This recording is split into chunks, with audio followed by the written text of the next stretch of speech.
Yeah, are we ready? We're ready. Dude, so we're kicking this thing off in style, honestly. Style. It's, I got like grievances that I'm going to air with you later on how, because we talked about the headphones and I'm like, I wanted headphones, but they wouldn't be plugged into anything. No, I felt just like I was just going to leave the cord up over the arm of the thing, but none of that Can we matters. get you a set of unplugged headphones? Just so you feel comfortable? Are those mine up there? But if they're not plugged those in, are nice ones. Just throw them you on. want those. I do want those. Just like some throw 'em M on. audios or something. Life is short. Put the headphones on. Those are Neumanns. Yeah. Nice. Yeah, not Look bad. at you. You just won't be able to hear what we're saying. No, I know. Yeah, that'll make it funny. What did you guys say? But more importantly, pay attention, Jason. Hey. Our first ever guest on this podcast has 136,000 Facebook followers. Oh, yeah. 13,000 Instagram followers. Jeez. 193,000 TikTok followers. That's a big number. Oh, that's a big Making him number. a social media giant. Never been defeated on Beat the Bully. I mean, there's been one episode, I think. He's undefeated. I know, that's a good bat in 1,000. If he never does another one, he'll retire undefeated. That's true. That is true. That is true. So undefeated on Beat the Bully. Okay. He owns Wood Bully, as well as Bully Media. Gordon South. Oh, man. Do you know this guy? Yeah, I mean, we just met not too long ago, and I'm actually really pleased that I met you. Because honestly, you're one of those people that you meet for the first time, and you're like, I'm never going to forget that guy. I'm never going to forget him. That's very nice of you to say that. Yeah, you're a smart guy. Interesting. I mean, obviously, you've done diligence with your craft. So, I mean, we thought it would be probably a really good idea to have you on as our first guest. Yeah. Because we just did that. We had you here for that first episode of Beat the Bully. Yep. Yeah, and that went really, really, really well. So we figured let's double down. Yeah, that's like, I mean, that was very, very impressive. But you made a point as soon as you said that he's a memorable guy. Yeah. I remember the second time that he came in, I was like, hey, rock and roll t-shirt guy was back. I still didn't know his name, but I was like, rock and roll t-shirt guy was back. It's already didn't tell you his name, and then you're just like, he did not tell me his name. In fact, you had talked to him the first time he came in, and the second time I'm like, hey, rock and roll t-shirt. Like, it already had like made an impression in my mind. And so there are a couple different things that I feel like distinguish you from other people that we'll get into a bit, but like, there's some things that you've done that really make your brand stand out that I feel like are impressive and worth us talking about. But let's get right into things, and we'll get back to the tagline in a bit. So Jason and I were having a conversation about your business, talking about you being a contractor, talking about you being a designer, talking about you being a content creator. And realistically, the only thing we came up with was like, what do you consider yourself? We didn't know what to call you, whether you're a contractor or you're a content creator. Where do you see yourself? Well, thank you. First of all, thank you for all the compliments. I am honored that I'd be considered to be the first first guest or whatever. So for me, myself, it always changes. I used to consider myself just a carpenter, someone who works with wood. Then obviously started doing designing, but I always thought designers were people who didn't actually build things. So having an eye for that while I build things gives me a bit of an advantage. But right now, I more than anything would just consider myself an entrepreneur. Okay. Being now a serial entrepreneur, I've probably registered 5 or 6 companies in the course of my life. Wow. Different things. Some ideas terrible, some ideas good, some things stick, some things don't. But for the most part, I am a carpenter like by trade, but I'm an entrepreneur by career, if that makes sense. Yeah, that does. I feel like that does make sense. Jay, like, what do you consider yourself? Yeah, I mean, I think that's just changed over the the length of what we've done with Northdog and what we've done with the whole furniture design. Like, I think a lot of people would look at what I've done and call me a woodworker. I would have tended to agree, but then you start to dive into what actually goes into the woodworking and what makes the woodworking popular. And then you start looking at the customer base and the customer foundation that you have, and you go, would this exist without social media and content around the social media? And it's like a whole thing for me, because then I go, okay, well, what am I? Like, what am I actually doing? Am I creating the content around woodworking that has become successful and become popular and has ideally made the company, what it is? Like, a lot of our ordering, like 80 to 90% of our revenue that came in last year came directly from social media. Yeah. So I start going like, okay, you know what? Maybe we are a content company, but we don't really know it yet but we are producing furniture. We're producing high-end furniture. So, I mean, it doesn't really escape from that. But I would say that what we're doing right now is definitively a content company. This is definitely 100% if de company. facto a content company. But there was a little bit of a gray area. So I think between doing this and doing the furniture, I think this is like, this is an attempt at, kind of creating content with, Jason Sulyma, myself being a content creator, and Jason Sulyma also being a woodworker, and then really trying to highlight those two things. But it is a gray area. And I think, going forward in this conversation, I think with where we're going with this, you in general, you're an extremely good carpenter. Like an extremely good. You can tell by all the content and everything that you have out there that you know exactly what you're talking about. And people can challenge you, but you have, a very, very good set of knowledge for what you're in. So it'd be tough to not call you a carpenter, but like, let's be honest, man. Like you're creating high level content. But does the content sell the work, or does the work sell the content? It's just like the age old question that I was just talking about. It's a chicken and an egg it's situation. It is the chicken and the egg. Well, so for me, my content blew up before I actually started getting leads from the content for the work. So all of my work was done with referrals or with Google ads, just basically blasting like high-end design and build ads all over Google. And I only need 5 or 6 clients a year to do $1 million in sales. So it's pretty easy to meet 5 people who agree with what I'm doing. And then boom, that's my year set as Wood Bully at least. And I agree with you. And at some point, are we just entertainers? Are we just people who, but like, it's like people would say you're a maker or a creator, but just because you're a creative person doesn't mean you're a creator by trade. But even you guys sitting down in this room making this thing happen, you're creating something the same way you create a table, same way make a video, same way somebody would make a song. It's just like, but I feel like woodworking has got to be the most creative of all the trades. So it leads to like people who are creative people who are creative thinkers, artists mostly failed artists, are going to get into woodworking as like a, let's start. I feel like that was a personal dig. Yeah. Shots fired. Yeah. Well, he didn't totally fail, but we didn't totally make it either. But it's just, it's like a place for people who are creative types to make an honest living and not be depressed doing it. Right. And then you take technology, the social media and everything we're doing, and you have that get up and go attitude. So obviously you're going to become an entrepreneur because you want to make the most out of your trade. You want to be able to make enough money to provide for your family at the same time when you're doing something you love. So you kind of have to become an entrepreneur doing that.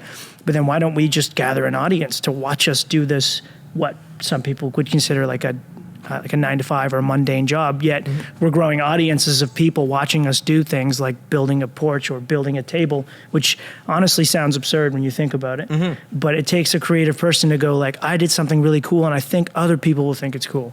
So why don't I give everyone the chance to decide whether it's cool or not and see what they do? So basically, you just build an audience, and we could literally build things live and probably sell tickets and it would work. It's like interesting. Something. Yeah, it's like interesting that you say that, but realistically, like I look at my kids that we have at home, and they would rather, or at least equally as much, watch people play video games as opposed to play video games themselves, right? So like we're kind of in that consumption environment. And when we were kids, that was the most insane thing. I don't even want to be Luigi, let alone watch someone else be Mario. Give me the controller, man. Like, what? I remember that. Like, what are you doing? That's the lame thing to do. But no, that's the thing that kids do now. Do you feel like it partially has to do with like the age of knowledge gives you practice? And so many people are visual learners, and there are extremely visual learners, and then there's people that learn by complete hands-on experience.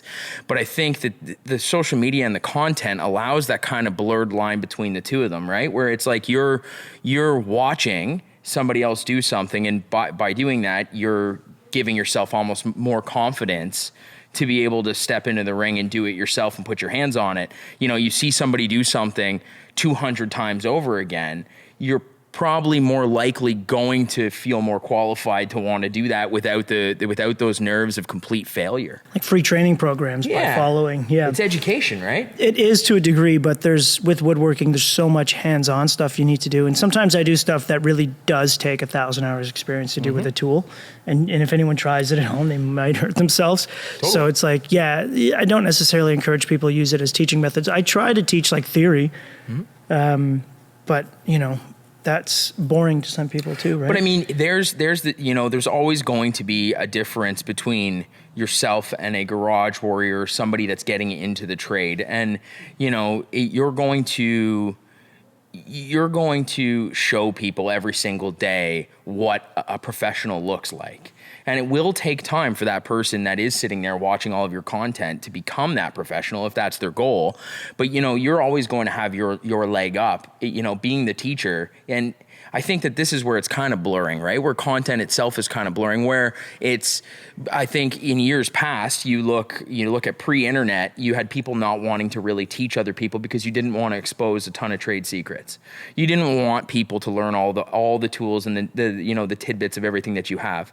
But I think there's a lot of validity to being that guy that is teaching people how to take that jump and that leap to become a professional, and you become the teacher. And I think that people will always remember and look up to their mentors and to their teachers. Sometimes too much. That's where we get those haters come in. It's like, that's not the right way to do it because I was taught differently. It's getting hot in here. My glasses are fogging up. It's getting steamy. Yeah, it's getting steamy it's already. Probably like 27 degrees in here, so I don't blame you. Conversation. I should have brought a sweater. I think like there's like some validity to that though, because realistically, so I grew up in Southern Indiana. Interesting. Where I know. So you actually do look like it, like the beard, the hat. I look like just like cornfields and cornbread. You look like you look like a corn farmer. You've eaten boiled peanuts before. That's like a Southern thing. But I have eaten boiled peanuts. In my life. I've never. Can you eat the shells? People boil peanuts. Yes, they it's do. like a thing. I'm so not cultured. It's a thing. And they're not tasty at all. They're disgusting. Terrible. They're terrible. Excellent. And their work, right? They're laborious. Right? They are very laborious because the wetness of that. So they don't taste good. And I think do a lot of people agree that they don't taste good? I think it will. So what's the universal consensus? You got to think. Even peanuts? Though I'm American, right? I'm a Yankee. I'm from the North, right? And boiled peanuts are a Southern thing, a very Southern thing. And so, like people in the South would say they're delicious, but unless you grew up on them, no go. Okay, so it's pretty much a niche thing. Yeah, extremely it requires a ton of labor.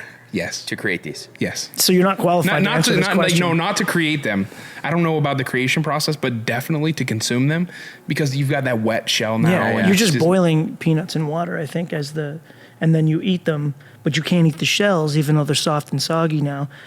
I never thought about eating a shell just in general, and I don't think I'd want to eat a soggy one. I think for the next episode, you have a bowl of them on the table. For the next guy. There are people who eat the shells of sunflower seeds, by the way. That's bizarre. Have you ever seen somebody do that? Nope. Just put just a whole handful of sunflower seeds I think in. Even birds spit them out, don't they? Yeah. Yeah. Yeah, if birds are spitting them out, I'm likely spitting them out too. Yeah. I'm gonna base my taste on these birds, and I'm not eating that part. Pretty sure. But I feel like there's some validity too. Like so growing up in Southern Indiana, Toyota is they have a big plant in Southern Indiana, right? And so they would actually bring in other manufacturers, other dealerships, anybody who wanted to come in, and basically I want to say they had like this whole, I think they called it a Hoshin plan, and they brought you in and talked about what their plan was as a company, how they did everything. There wasn't too many trade secrets throughout that entire factory, and they would bring everybody else in. And when they were asked why during that tour, and they kind of explained this, it was like anybody can tell you what they're doing. It's a whole other world to do those things and to do them well. And so they were fine to share those secrets. And I feel like a lot of the consumption with the internet today is like people have realized that like you can share all of your trade secrets. You can share everything going on. Mm-hmm. It takes a special person to go out, put the work in every day and do it. So you can show people how to do something. Yeah. But for them to put it to work, that's a whole different story. For you to covet your knowledge as if it's exclusive, what they call it, gatekeeping. Yeah. Now, some people are like people who aren't creative type of people are afraid that whatever ideas they do have will be stolen. They'll never come up with new ones. But I've never been afraid of that personally. Like I know people are going to steal ideas if they're good, and you expect them to. But by the time that they're putting those into practice, you're already on to the next one, and they're using last year's idea I anyways. think that's the key, right? Yeah. It's like you're constantly evolving and you're constantly moving. It happens to us so often here. But by the time your competitors are using your ideas, you're already on to the next thing. We've designed new stuff. We've done because whatever right we now can. I'm designing for what people will not see for another 12 months from now. Yeah. Right. So they have For no sure doing a good idea, job. and they'll see it in 12 months from now, and then by then I'll be designing for 12 months from then. So it's important to not worry about people stealing your ideas. In fact, not at all. I wouldn't even spend a second. If thinking anything, about it's like it's almost like I feel like it's a compliment, right? Yeah. It's a compliment that you know that you're on the right track, and if you're inspiring people is more than anything. Yeah. They're not necessarily stealing your ideas. You're just inspiring them to create something. They're like, oh, I wish I would have thought to trim that out, or I would have thought to put something like that in. And then it starts to become a trend, and by then you're already on to the next thing. Yeah. So. So we'll today's landscape though. Like I feel like people don't really understand. Old timers always talk about how difficult it is, right? Like, oh, you wouldn't understand business in my day, and some of those things. Well, realistically, yes and no. I feel like you get like those knowledgeable people, and so much respect to people who build businesses, but it's just a different world, right? Like we could never go back and build the business. I mean, if you wanted to learn how to build a deck on your own 30, 40 years ago, like Encyclopedia Britannica, where did you go to learn how to... You had to be an apprentice. Yeah, like where did you learn how to build? You couldn't build your own deck. Today we can go online, we can learn from the best of the best, get the best tips, the best secrets, and do all those things. But at the same time, I feel like people back then who were starting their businesses, there's no way that they could be a fantastic carpenter who had an unreal skill set to be able to build decks that people wanted on their homes, and then also be able to build a social media page and a social media following and be able to market their business. I mean, marketing a business back then was like taking out a half-page ad in the phone book, or physical content. A-wood bully, because you were the first one in the phone book. Yeah, you had to ABC decks. That's right. Some creative stuff there, though. Like, Well, yeah, A-wood bully, right? That's advice my dad gave to me when I was very young. He's like, well, I started my own. My dad was an HVAC guy, and he was like, I started my own company. My grandfather had a HVAC company, which I never really knew about until I was older. But it was named after his name, South Heating, which is an S, but it was still very successful, and it paid for his life. And when he tried to give it to one of my uncles or my dad, they're all just like, no, we don't want the company. We'd rather just, party or whatever they were doing. But my dad said he briefly thought about starting one, and and that was the thing. He said, you have to name it so it's high up on the yellow pages so people will see it. And I was like, yeah, but how am I going to market it with a catchy name if I'm worried about the first letter? Yeah. I'm like, why don't we just make it sound cool and then get people to see it? And he's just like, that's how it works. I'm like, well, we'll see. Yeah, that wasn't how the world worked. I decided to start with a W just because of that. But but now, why would that even matter? Name doesn't matter. Where a kid I grew up with, his last name was Ward, and his dad's fence company. Honest story, Ward's fencing. Well, that's kind of clever too, because it's an award, award winning. But so it was your SEO. Like that was your optimization, right? Yeah. The only search engine was a yellow book. Yellow pages. That's it.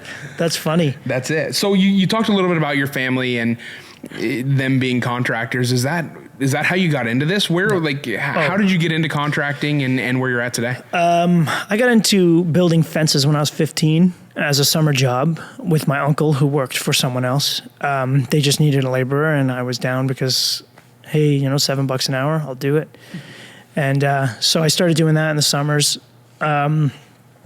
while I was in high school, right? Then after high school, I started to think about, wanting a different career. Because I was working in the fence building industry, and, the guys I was working with weren't exactly successful. They were like middle-aged guys. Most of them had, drinking problems, stuff like that. So I was like, I don't really want this to be me. And I just assumed that everyone who builds fences fall down drunk.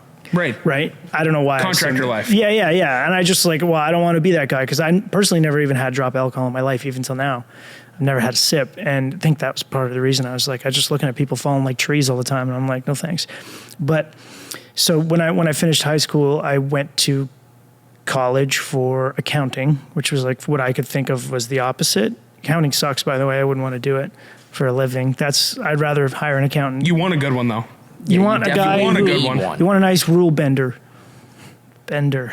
not breaker, but not breaker. no. Let's be totally clear. There is no breaking. It's all bending. Whatever he tells me to do, I do. Yeah. I don't tell him to do anything. I don't tell him. I just whatever you do. Do you suggest? No. I say, can we? Yeah, can we? Yeah, that's a good. That's not suggesting. That's just Can asking. we do this? And he'll say yes or no, and I trust his opinion because it's really his name on the line, not mine. He's doing my returns. But anyways, aside from that, accounting, I ended up doing about 9 months of it. I'm like, I'm done. I kept falling asleep at my computer, and I was just like, I really wasted my time. But while I was in school, I was doing door-to-door sales. Which I also thought for some reason, because I bought a suit at a thrift store, I felt like, I'm moving on up from being the fence building kid. And I'm like, I'm in a sales job. You're a salesman. Yeah, I'm in sales, right? Even though I'm literally going door to door in December, trying to raise money for charities or sell people vacuum cleaners or whatever the hell I was doing, right? And that for me, that was like on the right path for some reason. I thought that. I got paid commission, which is where I learned how to sell. And if you don't sell, you don't eat.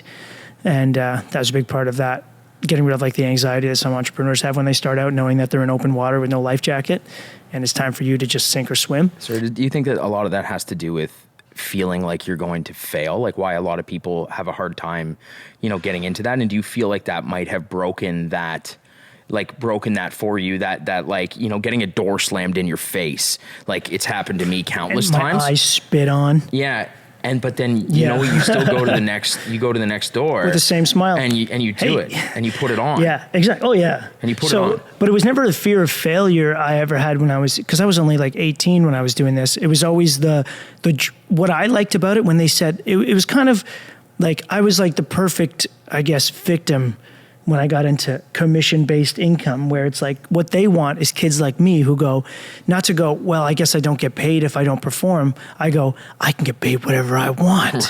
Right? Sky's the limit, baby. And I'm like, I can do this. So for me, it was more driven I was less afraid of failure, and it was more driven by the idea of success, of actually having success. And I didn't, and at the time, I was still only 18 and already assumed that my options were limited.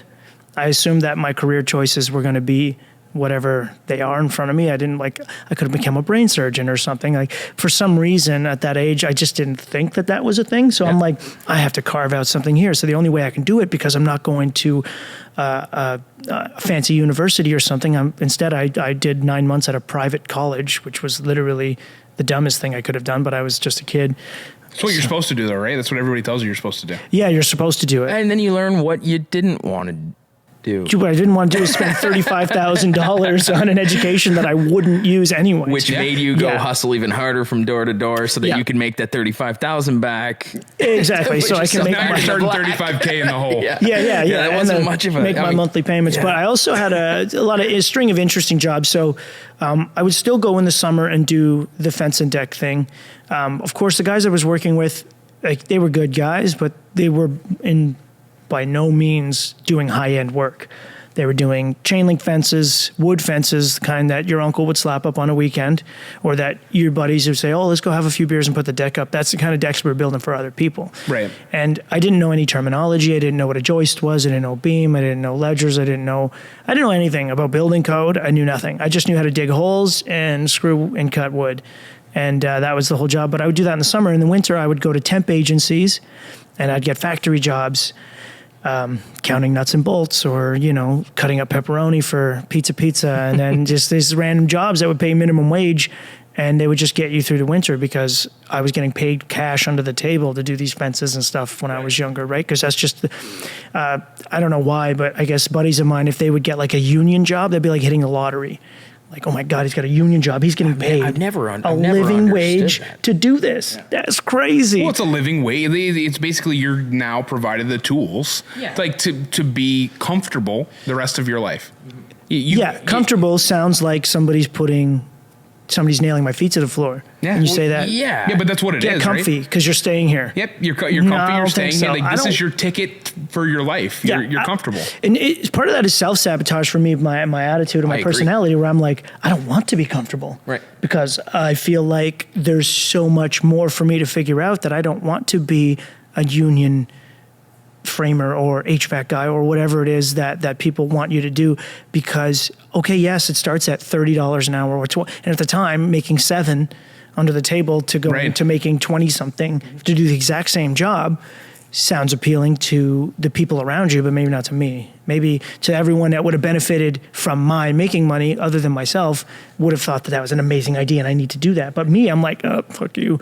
I'm going to do whatever I want. And part of that probably made me suffer for quite a few years more than I should have, where my friends were purchasing houses in their 20s and you know, figuring things out, where I was still like just hustling. That's the life of a creative person, though, right? It's like, it's that continuous struggle, but it's the desire to have that continuous struggle so that you can find out more about yourself. And I think, you know, as a creative person, you always want to be creating, you want to be doing more. And if you're stuck, if you feel still and you feel like you're not progressing, then it's like, what's the point of, you know, doing this length of life, right? Like, and I mean, I feel like if I didn't put myself into a bunch of situations where I had to, you know, sink or swim, and you never know. You would never know. And like, how do you learn these things about yourself? How do you know when to take calculated risks in life? How do you know when to put yourself all in? And, you know, I suppose that there's some desire to never want to know those things about yourself, but I feel like I don't understand. I don't know what personally. you're talking about. Yeah. I definitely want to know where the bottom is, and I want to know where the ceiling is. Now, the ceiling is both pretty hard to understand. Yeah. And finding the ceiling is a lifelong. Yeah, you will never find the ceiling. The ceiling is constantly changing. My next question was going to be: did you finally? You talk about finding the ceiling and the floor. Have you found either one? I found the floor quite a few times. Yeah, the ceiling I don't believe I found, because I'm always more surprised with what I'm capable of as things like. So what I'm getting now is a lot of people who look at me like I'm successful. And I'm still not feeling it. So when people are like, even guys who work for me and stuff like that, they look at me like, wow, you know, like, you're doing so well. And I'm like, would you shut up? Because I haven't even started. I'm going to let you know something. What? You're never going to feel that. Don't even start. You're never. And one day I'm going to sit back and go, no, you're not. I did it. You're not. You want to know why? Why is that? Because you've made it this far with continuously doing different things, progressing, being a different version of yourself, making a different version of yourself, constantly having a desire to find what that next thing is for yourself. It's that strive to be better tomorrow than today. And there is no sky. So until there is no tomorrow, you're always going to have that drive to want to be better tomorrow than today. Yeah. What's that lyric? Nothing at the top but a bucket and a mop. Yeah. And it's like, every time I hear that, I'm like, that's so true. Get this fucking bucket and mop away from me. But like, you're going to die happy. The thing is, sometimes I do get doses of me appreciating what I've done before reality sets in, that everything you build is basically a house of cards in some form or another. So you have to keep building more. But occasionally, say if I'm traveling or doing something where I can like you just a couple weeks ago, we're driving through California, down the coast, and I'm just like, fuck, like literally making stupid little videos with my phone is the reason I'm here right now, and the reason that we're staying in Beverly Hills at a fancy hotel, or the reason we're doing some of these things, and it's simply because of all the work that I put in. But I have to keep working, unfortunately. It's not just going to flow. Yeah, no, it's never. It's not like I can just stay here. But even you meet people who so like the thing is you're going to have this idea of what success is, right? Right. Like and my heroes. You've met people all around you. And, I've met my heroes. And I feel like most of your followers will probably put you in the same association with those people. Yeah, and that's wild, right? Is it? But so think about the mindset of the hero of yours, right? And like, you must be feeling the same thing, but more pressure. It's almost more pressure, right? Yeah, it's way more pressure. And I think that I started to earlier this year. I don't feel it now. Like I've come into the groove of things, but I felt that pressure of people assuming my success and assuming I can pull this off, right? And then. Because my whole youth was like, nobody believes in me. I have to prove everyone wrong. And now it's like, everyone believes in me. Just fucking stop. Right. And then it's almost flipped around because you end up with that more fear in yourself. It's the exact now opposite. Everyone just assumes I'm going to get it done. Yeah, it's a stress, man. It's a stress. Everyone thinks that I'm Mr. fucking Big who's just going to take care of everyone. Which one would you rather? Everybody's hand. Hey, which one would you rather? Man, I kind of just want my cake and to eat it too. Yeah, we all do, but like, you got to pick one. Which one would you rather? I'd prefer the pressure as long as, because I'm progressing. You're a performer. Yeah. You're always going to hit the home run when you step Yeah. up to the plate if you have to. And like that's honestly, this is one of the reasons why we wanted to have you as, you know, one of the first guests, because you have that dog in you. You know, like you are the type of person that I think no matter what anybody says to you, you're going to find a way to prove yourself right. Correct. Not everybody else. Yeah. But you're going to find a way to prove yourself right. And then through other people, you know, challenging you to these things and like people hating on you and all that stuff. That's just like small fuel to, you know, just prove yourself. Yeah. Right. And part of me knows, like, I don't even remember the names of the people I make videos about when I'm proving them wrong. And it's not even necessarily to prove them wrong. I'm just trying to entertain people while I'm at it, right? I can educate and entertain at the same time, and maybe take somebody's ego down a notch that needs to be taken down, because he literally has username 57644, and he's acting like for some reason he's done more than I have, and he deserves to have what I have. And his you know brain. what? And you know what? Maybe he has. No, he hasn't. But maybe he has, right? Like let's go down the path of maybe he has. He said no, he hasn't. Let's give him that. Let's give him that. Hypothetically, let's say he has. Let's say like the dude has built the Louvre. And now he just right? likes to talk shit Yeah. about people who do less The than him. Louvre. En français? The Louvre? Is this is this a You're American, I museum? forgot. Is that how you pretentiously Yes, pronounce okay. From America. Is that the Glass Museum in the French? Well, yeah, no, let's just say he's built the Guggenheim. Okay. Again, And do I have to say Heim? Guggenheim? he's built the Empire State Yeah, Building. he's built the Empire State Building. Now we're talking. He built the Statue of Liberty. That's I'm picking French up too. what you're putting down. Yeah, all right. And so he's done that, right? And he's coming at you and he's saying like, man, I don't like how you friggin' swing that hammer. Like what? So, okay, It's so like the wrong way to swing a hammer. Yeah. You gotta hold it all the way at the top. So like I said, like let's just take into the assumption that he's done those things. You want to know what's going to be the first thing to make me feel like that dude has not done those things? Because he's insulting the way that you're swinging a friggin' hammer. Yeah, well, one thing that I've noticed is no one I have respect for has ever said something disrespectful on the internet to me. Right. Ever. There's never been like, I can't believe that guy of all people said that about me. Wow. It's always like, okay. It's like some guy who doesn't even know how to take a profile pic properly, or it's just like, it's always the person, like, if you look at them, they always look exactly what you imagine them to look like. Yeah, isn't that weird? Always. Just the misery. It's not. No, it's not. Inside, outside, Yeah. just pathetic. Yeah. And I love it.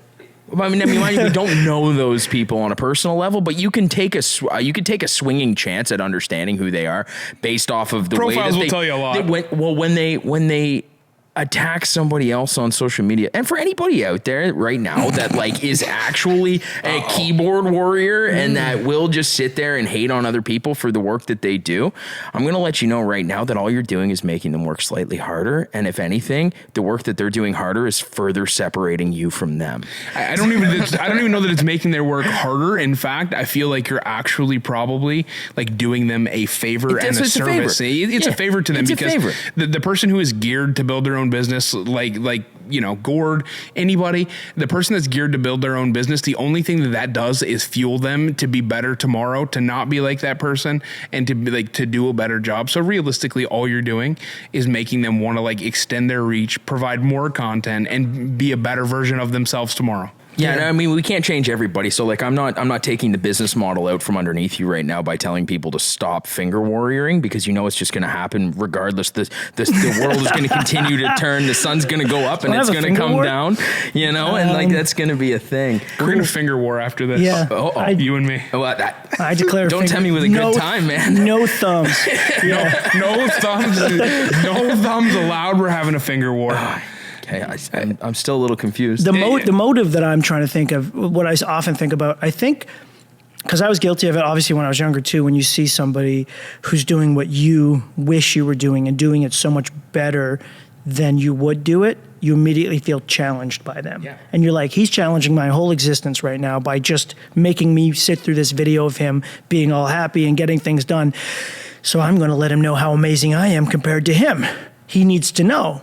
And he types out, actually, like, I think it was a message I got yesterday. The guy's like, you have the body of a toddler and you are nothing. And I'm just like, what the fuck? But like, he just had this.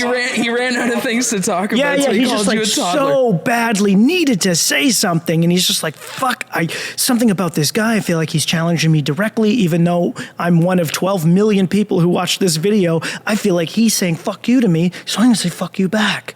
And like, I don't understand any other logic than that. Like, I'm just trying to wrap my head around what, let's assume. That is brilliant. That I is just want, like, so good.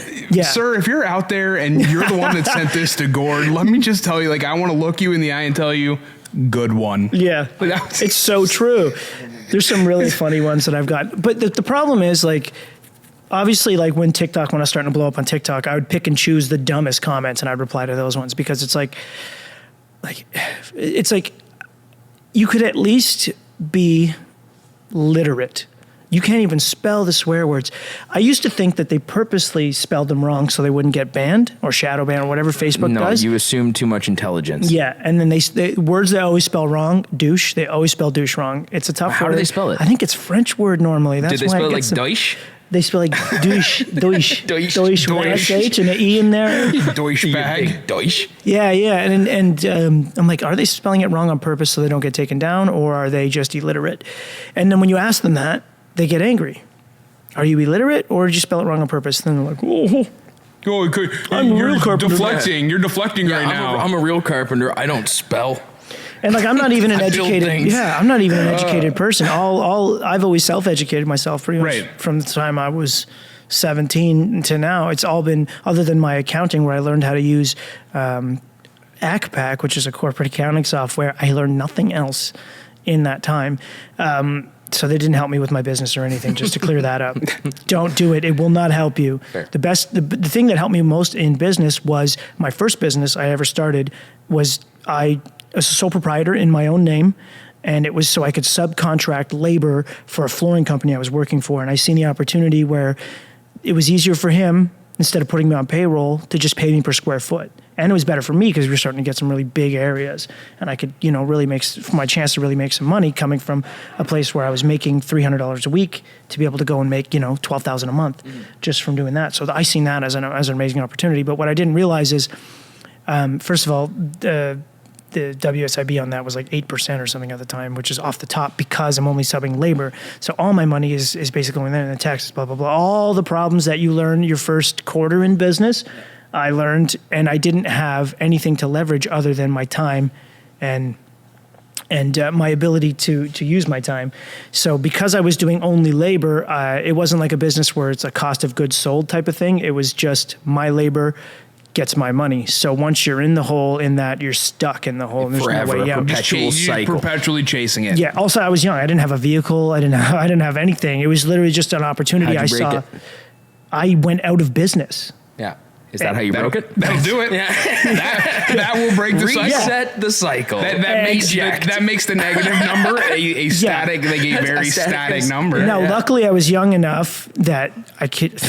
Okay, so, I always watch these little things on Instagram and stuff where these entrepreneurs talk about how their first business failed. And it's like, but you get up and you start again. But it's like, nobody actually says how incredibly difficult it is to start another company after one had failed. The hole doesn't go away, by the way. It's It not stays like there. Yeah, it's Oh, not yeah. like the hole just goes away. It doesn't. And the way that the banks view you, the way that personal lenders view you, and you Yep. need money.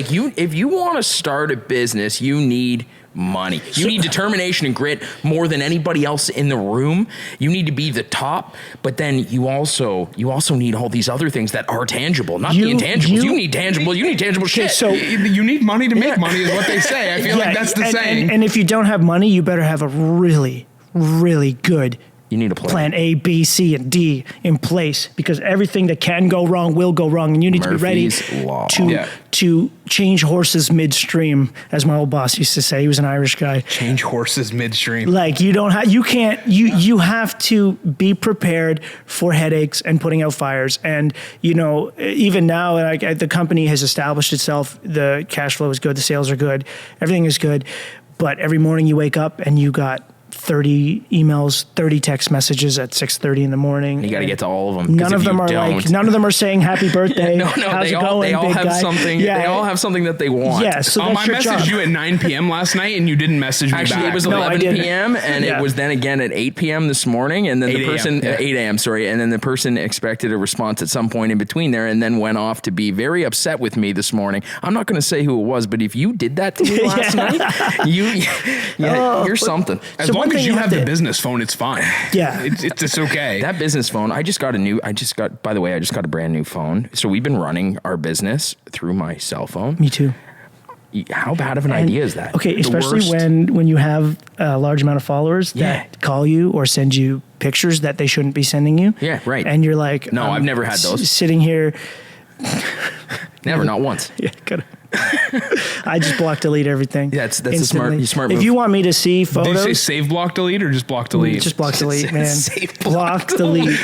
Don't encourage that behavior. No. Okay, so like, stupid, yes, but I always answer my phone. So sometimes, at least a couple times a week, I'll answer the phone and say hello, and someone will be like, "Oh my God, I can't believe you answered the phone." And I'm like, "Oh, like, kind of conversation You made we their can have." Yeah. So then it's like, okay, sorry to burst your bubble, but I'm the kind of guy who answers phones. I bet you didn't think that. I bet you thought I was more special than that.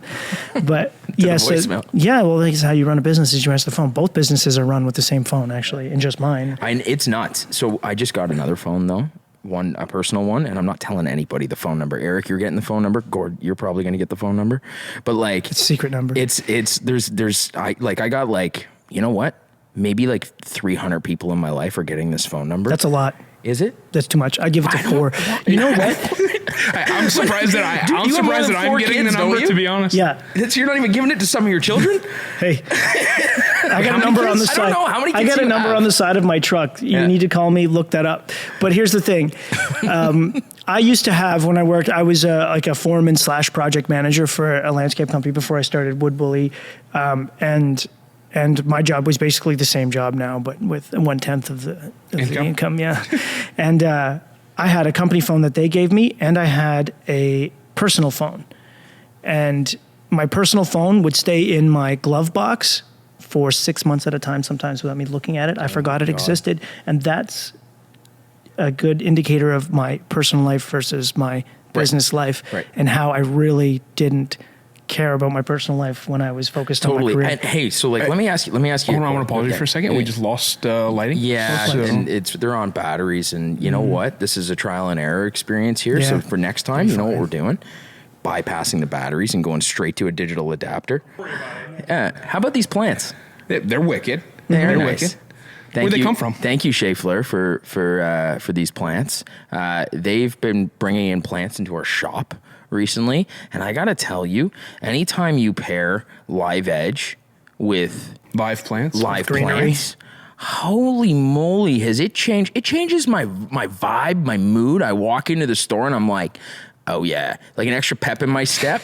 I'm telling What? you, I do. I come in the morning, the sun's shining, it glistens across like a nicely oiled table, and you got the plants there, and it makes me feel good. I like the plants and they look nice, but I don't walk in and I'm like, ficus, what's up? Like, Yeah, you know the We don't names, have eh? a ficus in here. That's a brag I don't right know. Like, there. I don't do that. You know the snake. names. Like, what's up, snake plant? We- You make, we- like, you're making my we- day today. So Jackie was getting on. Your wife was getting on putting tags on these that should tell us the names. So we're gonna name these plants, by the way. Oh, okay, like wait, so like That's actual, George. yeah. That's Bob. like yeah. like naming actual like names, naming them. or just like their proper. Are these alive or scientific plastic? names? They're alive.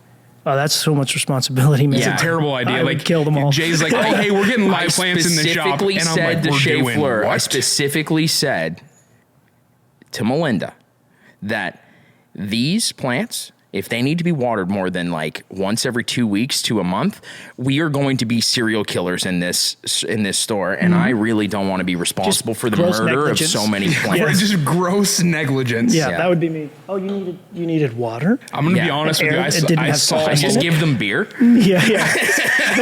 Just pour it in there. Probably shouldn't give plants beer. The next morning, I saw Melinda and Martina at a market, and so I talked to them about putting plants. The idea that you had to put plants here, and I'm like, don't listen to me right now. I know this guy. He's got a track record. He's got a black thumb.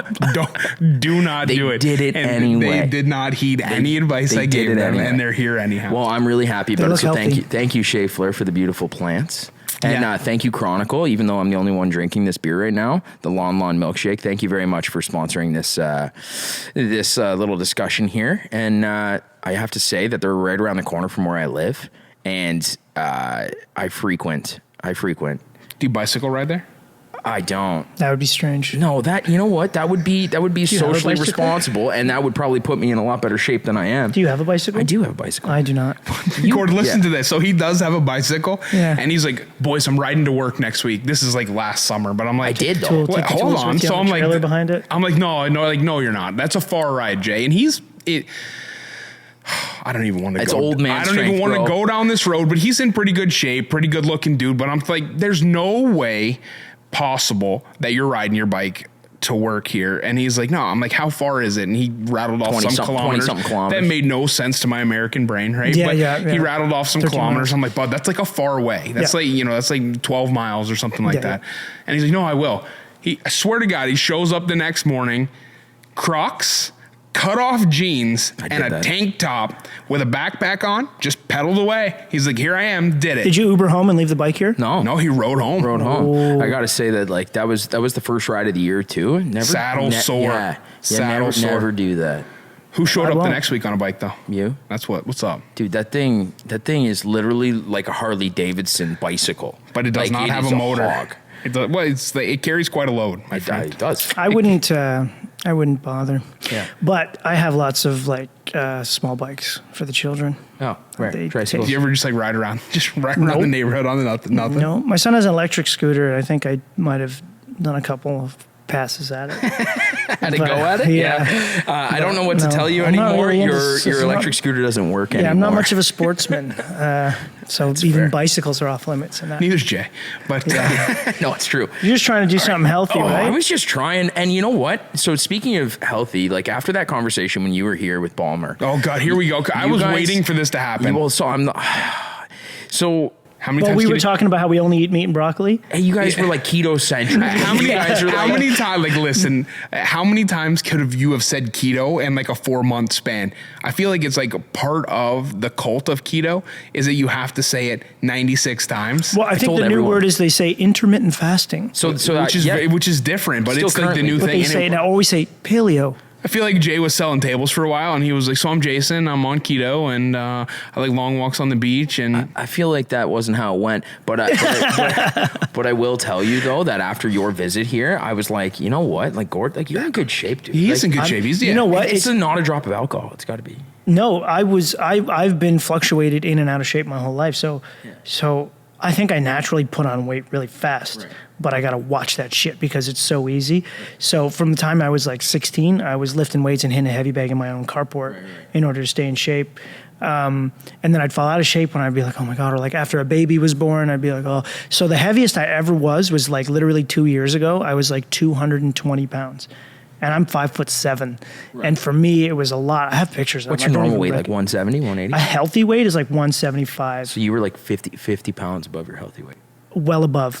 Even now, I'm 170 something, and my biomass index says I'm morbidly obese because that's some fucking fake news. Yeah.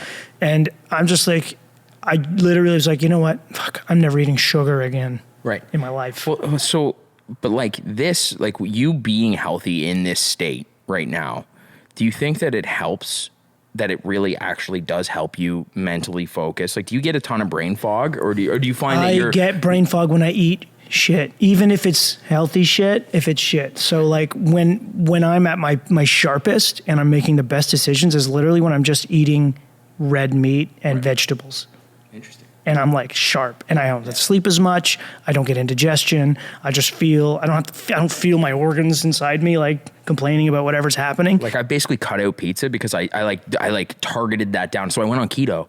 And then pizza and cheeseburgers are the two things that are very difficult to get rid of. Cheeseburgers are so tough to get rid of. Yeah, but you know what? If you're downtown, there's places that make buns out of almond flour and eggs. Yeah. And you True. could have like Burger Priest or whatever. You could have a cheeseburger, and they make it with a keto bun. Or there's certain places. If you want advice on where to get, like when you're in the mood for junk food but you don't want to break, I can show you some. I just need another Swift. All I'm getting at is I need another Swift. I need another Swift ass kicking, because you and Ballmer, between the two of you, ping ponging back and forth, like basically chirping me. Like, you weren't directly chirping me, but it was like you guys are having this conversation about how you guys are so happy, and he just kind of looks over at me and he's like, "You could be in really good shape." Did he say that? Yeah, it was something on those lines. And I was like, oh man, like I just got slayed. Like, but Brian Ballmer just absolutely torched me. He's feeling self-conscious and insecure. He didn't point that out. He didn't do it on purpose, I don't think. And I don't think you felt it because you were thinking it because I before was he said it. thinking it, and like he just like gave me like this like I don't even think you're in bad shape. No, but like I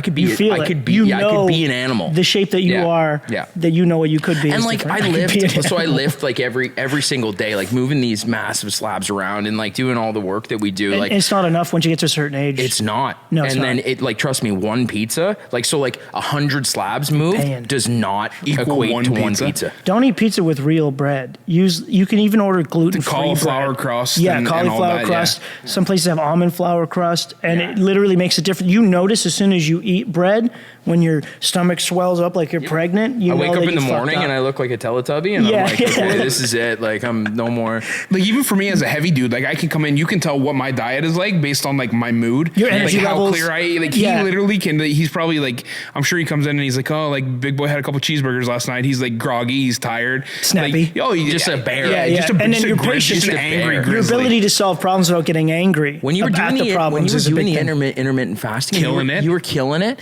and like I'm feeling better. I'm popping into the office every single day, looking at you, being like, dude, you're looking good. You're looking good. Your mood was up. You were just like, you were killing it. You're feeling good. Are you mad because I gained 18 pounds on my vacation? No, I'm not mad. I am. I'm pissed. That's 18 1-pound cheeseburgers that you could have enjoyed. Buddy, in like 2.5 weeks, 18 pounds on my vacation. See, I feel like I do put weight you would on do me. that, yeah. I could put it on, but like I'm also afraid to. And also I ate so much sugar. Yeah. That was my problem. Like I'd be like, gotta stop at the gas station, buy a couple Snickers bars and a Monster on the way to work this morning. I remember you saying that was your breakfast for most of the time. My breakfast for most of my 20s. And do you think most carpenters are like that? Yes. Yeah. And that's why there's a statistic that people in the trades are more prone to get diabetes. Well, yeah, because you're stopping at the gas station every morning. And we're just because putting 300% of our daily intake in one 3 fucking Monsters, bite. a Mountain Dew, a couple Snickers ought to get me through the day, right? It not even get me through the morning. Yeah, through the morning. Because and at then you noon, crush another 2. we got to order cheeseburgers and then send the labor out for more Monsters and chocolate bars or Danishes or whatever the hell snacks they got.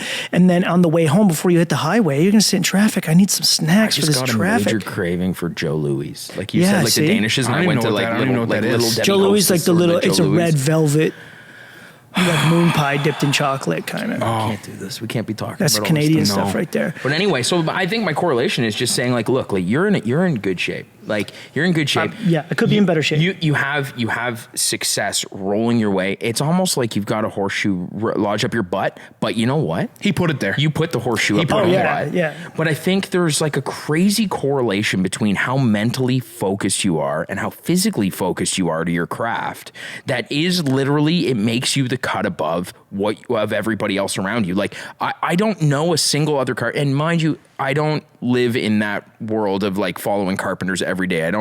I'm not in that world. But when I dabble in that world, like when Instagram takes me down that rabbit hole, I'm telling you, your content by far, like top of class. Like to me, it is the epitome. If I was going to give anybody mentor advice, like if anybody was like, Jay, how do I do this? And I knew, like I don't know a ton about that industry, I would be like, follow the board. Hey, because Gord's already said that he'll answer his phone at 9 o'clock on his Please personal call number. Gord. I'm going to won't be like, answer at 9 hey, o'clock. here's Gord's number. I'm not going to do that. But I would just say, look, like, study this guy. Study him. Because honestly, like, you have a recipe right now. Like, you got the Colonel's recipe, buddy. Like, and I think as you're going forward in your career and you're watching, the growth and the projections, like, honestly, okay, you'll know this number. You're a smart guy, and I think you're very in tune with your own business. And a former accountant, by the way. And a former accountant. Accountant student. Your growth percentage from last year to this year. 1,000%. 1,000 friggin' percent. But Every year.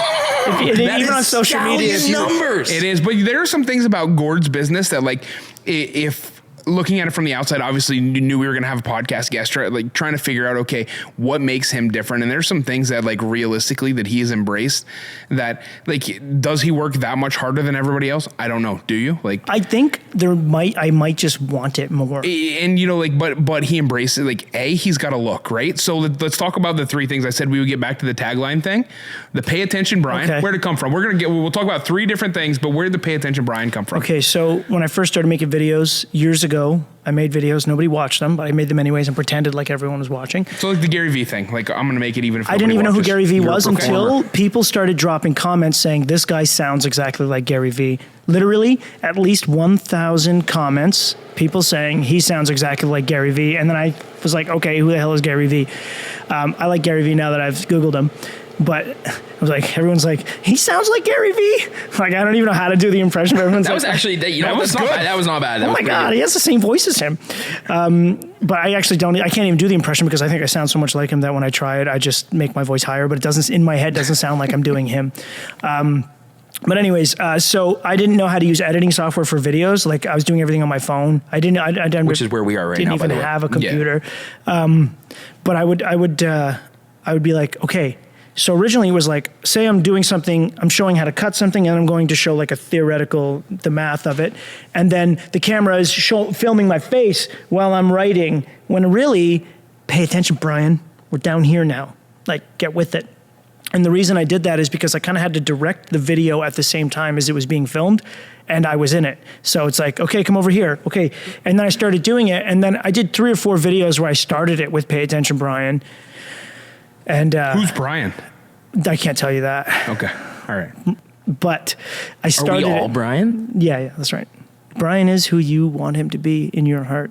Start your videos with pay attention, Richard. I'm not stealing somebody else's tagline. Yeah. You got to create your own. You can. And wear country music t-shirts, say pay attention, Richard, and embrace the haters, and you'll literally, you'll be successful. Well, somebody actually did do a pay attention of another thing in from California or something, and Do you have I a got copy tagged. written? I got tagged in hundreds and hundreds of comments saying this guy stole your thing, all in his video, and then he stopped doing it.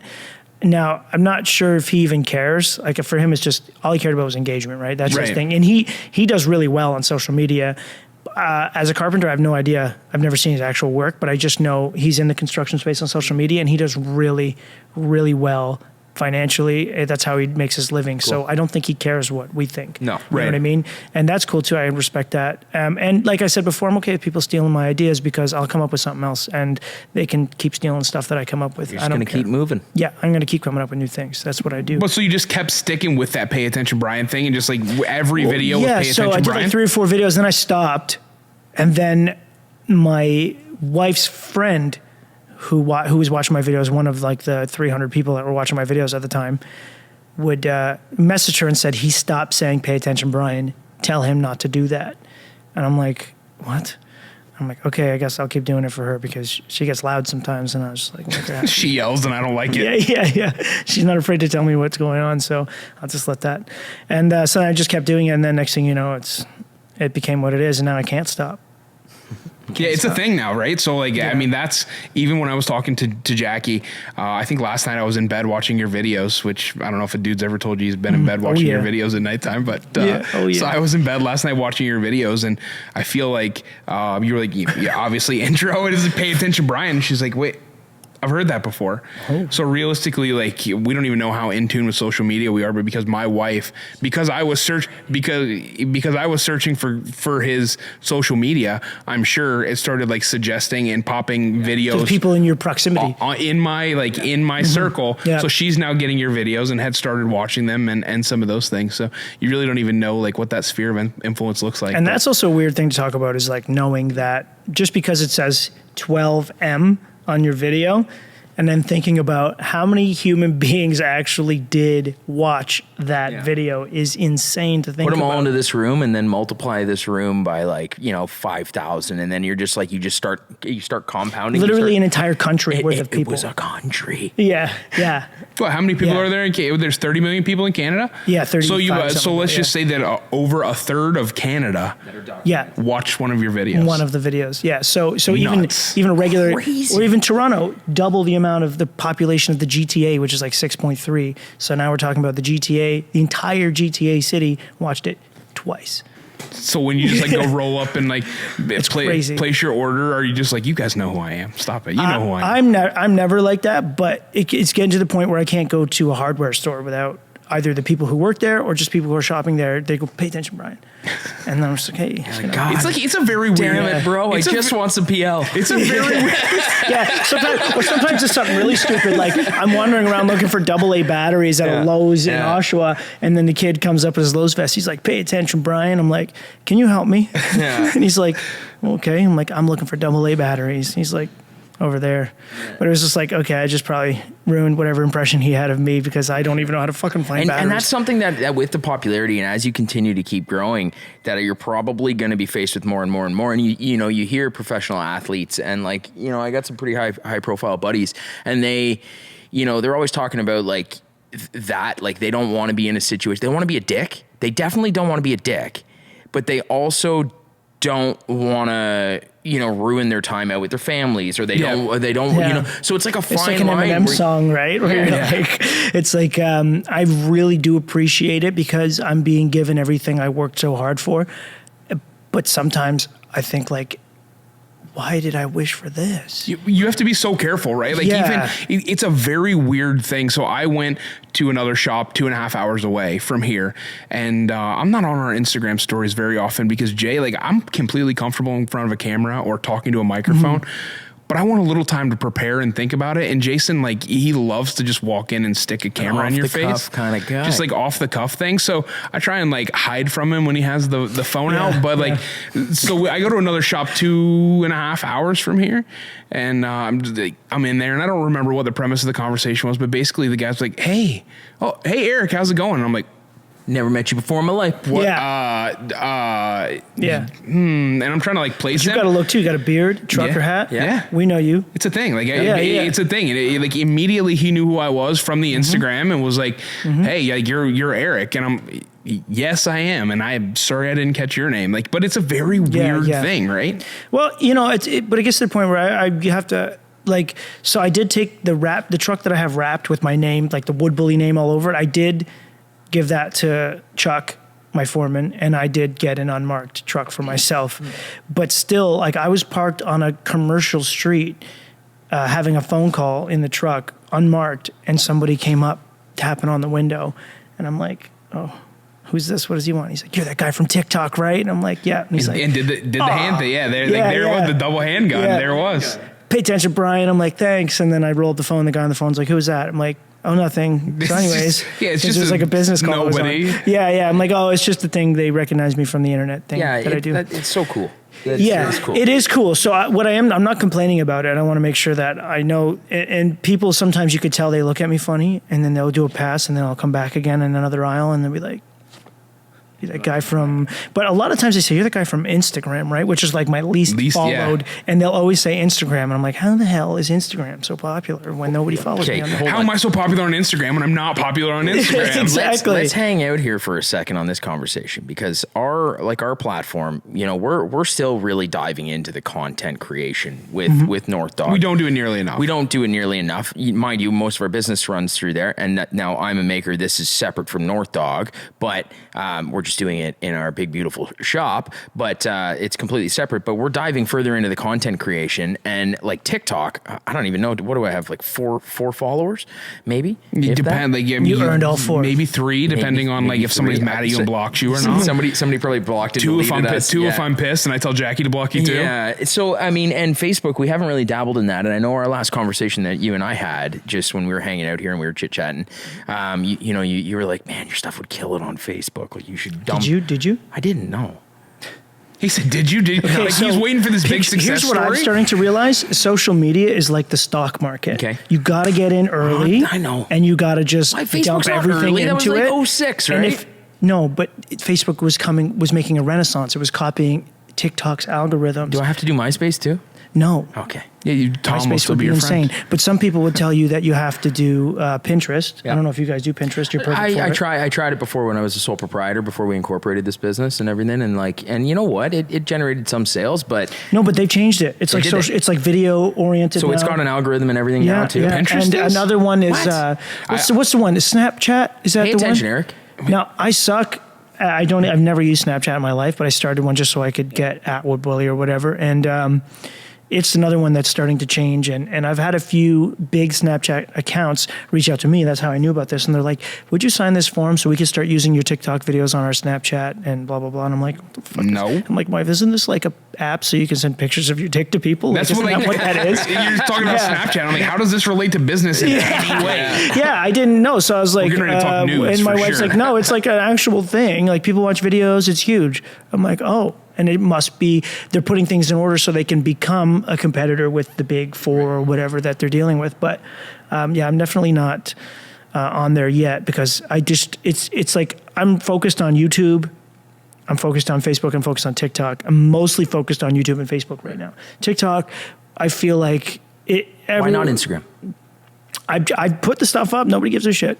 That's so weird. That is weird, but maybe the demographic that It could loves be gore, demographic. maybe it's a Facebook, like, because there is a complete like between you and I, there's a couple year age gap, and I am more Facebook driven by I wonder nature. if people can figure out who's older and who's younger. That's where I originated, was the Facebook world. And so like From MySpace, we went to Facebook. Yeah, we went to Facebook. So Yeah. Instagram's not really as popular with me. I'm on there some, but I just don't gravitate towards that. So if I were to like find content, in fact, I was watching Gord's videos on Facebook. And they're all big on Facebook. They do well. Explodes on Facebook. No, he's the Facebook king. Yeah, our guest next week, I'm not going to say who it is, but man, You will. But no, I'm not doing it right now. I'm No, saying not right who now, it but is you will. right You'll now. leak it. That's your thing. But he's the same. He was like literally like Facebook, man. He's like, it's going to explode for you. Like you guys, like if we get some Do you more need high help? risk content, I do, man. Well, I'm going to show you how to do it. I could upload you a video right now. We'll see how it does.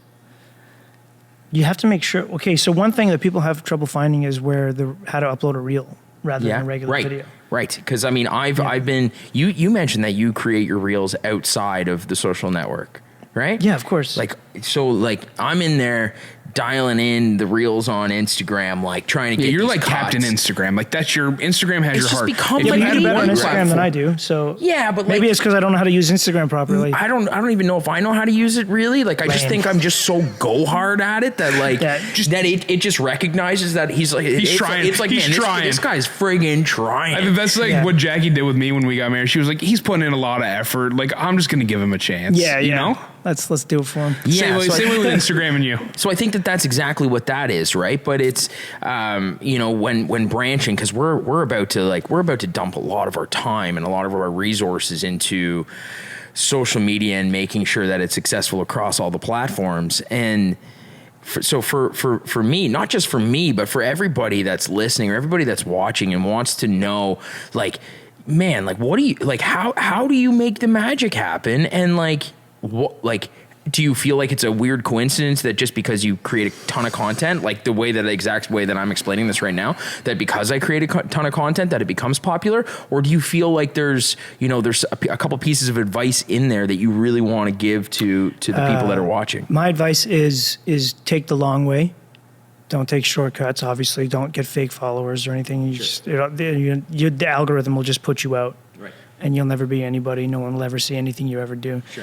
So that's obvious. But when I also mean take the long way is like, okay, so when I started making videos in carpentry, there was already a scene there. It wasn't as big as it is now, but everyone was just being super pretentious, super technical, super like, this is the right way to do Still it, and kinda the feels only like way that. to, that's Instagram now still. Listen, if you're not me, you're human garbage, right? And I kind of find that funny. I do kind of find that funny. But when I started making videos, I was like, I want to do the opposite. But so I want to be technically correct as much as possible, as much as I can. But at the same time, I want to try something different. Instead of just showing my hands building a table or showing my hands doing this or just me pointing at stuff or me like POV my work. Was that a personal dig at me? No. Okay. But that's the Instagram. That was the Instagram scene. That was the Right. Instagram scene, Yeah. right? So everything was just like a guy filming himself with a nail gun or with the hammer, and like everyone's like, "Wow, which that's we do a really lot cool. of I'll follow." And that's great too. Yeah. But I wanted to be like the part of me that is like an entertainer was like, I want you to see this before you see any work. And good content, right? Razzle dazzle. Yeah, it's so like, it's that's like, where it's at, right? yeah. So I looked at it like Razzle dazzle. Like you would Sizzle see- on the steak, baby. yeah, like I want to be the stupid guy who puts his face on the side of the bus to Yeah. sell his business, or like I'll become a mascot for this Got thing. a face to do it. Maybe. Well, that'll be decided on the level of success I achieve. But when I was looking at it like the cheesy commercials where the guy goes over the top, like, I'll buy your gold, and everyone loves it. He becomes a celebrity overnight by being that weird character. And I'm like, well, I can do that without a television because social media is free. So why don't I just become a character that mascots my business while mixing in the technical things that people already love from social media, but I'll just be more like a character. So I'll mix kind of like TV commercial with TV show with Instagram content and Right. just make that my persona, Cool. which made it difficult because nobody was doing it yet, right? Nobody on Instagram was going, hey, we're back here. Here's my entire body. You don't even see any tools. And here's what we're building, because nobody cared. Nobody would watch it. It wouldn't catch anyone's attention. So then the pay attention Brian thing started catching people's attention for the first 10 seconds. And then from there, I got to take them to what I'm doing. And you could say that's a narcissistic thing or whatever is why I wanted Definitely not. But me, I just wanted my persona. I wanted myself to be the brand that I was building. Well, that was the point that I was making when it would, like the second time that you came in the shop here. Yeah. Had I seen your social media videos, I still probably wouldn't have known your name. I wouldn't have known the name of your business, but you would have been the, hey, pay attention, Brian guy with the rock and roll t-shirt, right? Yeah, yeah, So I was like, exactly. hey, rock and roll t-shirt guy came back in here again. Yeah. That was, I Nothing didn't wrong know with those associations. No, I didn't know your name. Mm-hmm. I didn't know the name of your business, but I already knew that you were wearing rock and roll t-shirts. Like Right. that was And kind of a thing. that I always did anyways. Right. Now I was known for that before I even did videos Because where you're just a dude. I just like That's the thing. music. Yeah. And I like stuff that's cool and not stuff that's lame. Right? I don't wear Abercrombie. I wear music, bud. What's really funny though, I think these pants are Abercrombie. And I mean, like shit. My wife bought them. You also got blue on your hands. yeah, probably she on the didn't- couch. She just like she's well, like brand new this couch. jeans. Okay. This couch is about to get some use. How am I supposed to know? It's a weekend. I very rarely get to wake up and not get dirty. Do you have like a female assistant or anything, or is it just That your wife? is my wife. I was gonna say maybe she's like testing you to see if like your assistant has like blue all over her hands, and then she's gonna be like, "Huh, busted." She could, I guess, but she's fine. She's actually my handler. My handler. So anything You to do need with- one. You need one of those, my friend. You need a handler. They need to That's handle why I me. hired you. I'm failing miserably. He's a man handler.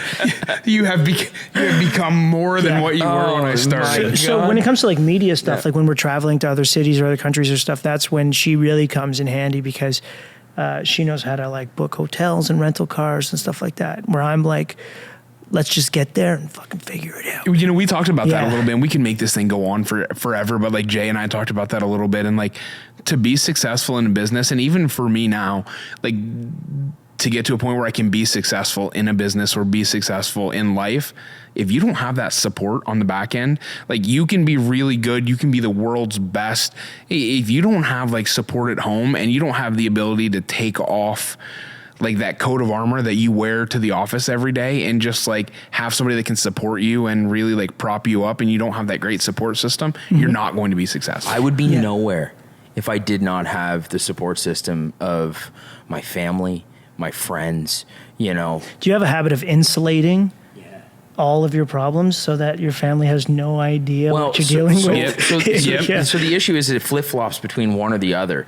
You right? just dump it all on them. Overshare, and then I overshare when I'm ready. Like when then they inherit the grief. Yeah. But I mean, like from starting. I mean, I've had multiple companies now, but like doing anything that I've ever done, like I played music for years and years and years, and the amount of people that have to support you through that, even if they're like, man, your band sucks. You can sleep on my couch. Music sucks. But you know what? The amount of people that like go out of their way to like, bring you in and say like, look, you're going hard at this. Like you're trying and you're giving it everything that you have, and they're a good support system. And then with when I made a transition in my life from like corporate and then the music side, and then went into this, there were so many people that were like, what are you doing? You don't have the 10,000 hours. You haven't gone to school for this. You haven't done this. You haven't done this. And then you're better than them. But then those that did support me, like those are the people, they gave me like the fuel. Okay, both gave me the fuel, but I will say that like the reason that this actually happened was the ones that were closest to me said like, look, you're if I'm talented in these certain areas of my life, and they know that like that drive is what's always going to keep me going, and that I'm self-motivated, and I'm going to do everything that I possibly can to make sure that I'm successful in whatever that version of success is for myself, that I'm going to do that, and to give me that support and give me that time, like if I'm stressed out and upset, to not dig too deep to like, put me into a negative place, and always doing the best to just make sure that I'm the best version of myself that I can be around them. But do you find yourself going home and being on, like you're trying to be like oh, like everything's good, don't worry about it, like that's and you insulate the crisis. That's it. And you're still on, right? Yeah. Always in my brain, and so what I've always tried to find is a way to separate it, and I've always been like from the outset of what I told her because I was working like crazy when I was working for someone else, and I'm sitting in traffic, or I'm working, or I'm sleeping, and that's all I ever did.